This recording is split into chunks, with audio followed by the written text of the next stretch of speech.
Cincinnati Bengals back at home this week lost a heartbreaker in Kansas City. Washington Commanders coming to town. They were the ones breaking hearts in week 2. Commanders don't need your stinking badges or your stinking TDs. They just need Austin Siebert, Mr. 7 for 7. Okay, maybe they could use a couple tugs or tutties, if you will. But Washington comes in off a TD-less win. Not easy to do. 7 for 7. Hail to the kicker. Would that be enough against a Joe Burrow Bengals offense? Lost a nail-biter on the road.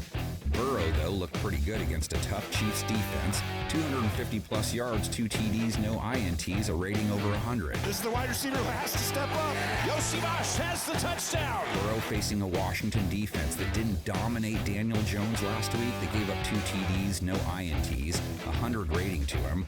Didn't get dominated by him either. Held him under 180 yards, under 6.5 yards per attempt. St. Juice was on Malik Neighbors this time. Washington only sacked Jones once in 28 pass attempts. That's weird because the Giants usually have an open door policy, but if we're being honest, like Lotto, Lingerie, Dolce, and all that, Burrow can be derailed by sacks taken. He took 3 last week.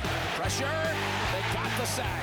Battle when the ball is in the air. Commanders did give up 100-plus yards and a TD to rookie wide receiver Malik Neighbors. Touchdown Giants, Malik Neighbors! That's his first NFL touchdown. But 18 targets, 10 receptions. No one else had 5 targets. Even Burrow didn't slice his pizza up like that.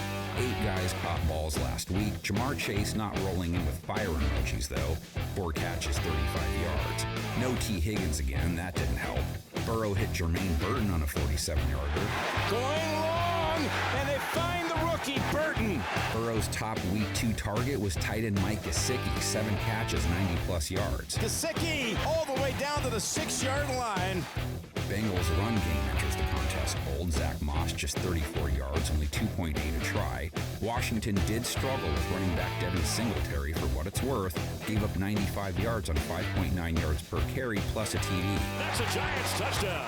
The run game was a bigger storyline for Washington in their win. Cincinnati's defense is up against Brian Robinson, who blew up for 130-plus yards on almost 8 a carry versus the Giants. Big one in the first half of the Commanders. And the thing is, Cincinnati did not play the run well last week. Gave up 90 yards to Isaiah Pacheco on 4.7 a carry. Pacheco bolting ahead for a good gain. Bengals also have to worry about Jaden Daniels bolting. They gave up 7.3 yards per run to Patrick Mahomes on his 4 carries.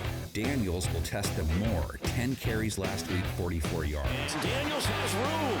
Can he get the first down? Yes. As a passer, Daniels was 23 of 29, 226 yards, 7.8 yards per attempt, a 99.1 rating. All great numbers for a rookie.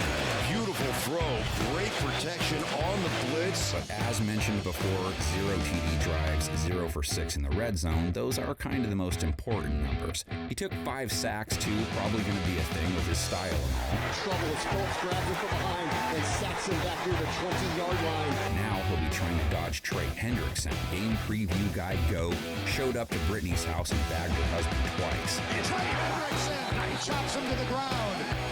In turn, Daniel takes on a Bengals secondary that's also full of itself. Held Patrick Mahomes to the second fewest yards in his career as a starter, just 151, picked him off twice.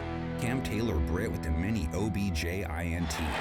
That's a highlight reel for a long time. Wow, you're not kidding. How about the tiebreaker, huh? These two teams are 5-1 against each other, so of course I wanted to know what it was like when they kissed their sisters. Remember when they played each other in London? Remember when Dustin Hopkins could have won it with a minute left in regulation from like 40 out? Remember when Dustin Hopkins missed with a minute left in OT from like 34 out? Remember Darth Vader? Rest in peace, J.E.J.